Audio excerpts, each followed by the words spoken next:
na, tai tikriausiai blogiausias vyras sutiktas mano gyvenime. Jisai gerdavo pasitusiai ir pastoviai valgė kažkokias tai tabletes.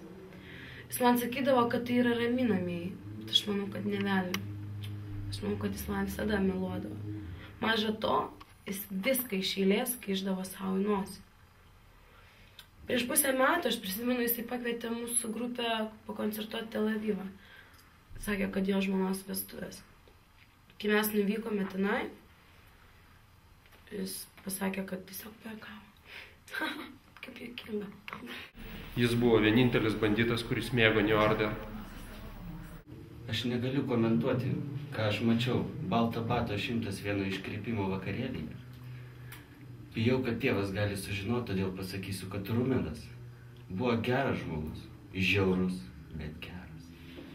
Štaineris norėjo iš manęs nusipirkti, rusiškai vadina, navoznąją muchą iš Nemenčinės. Vienintelį ir didžiausią.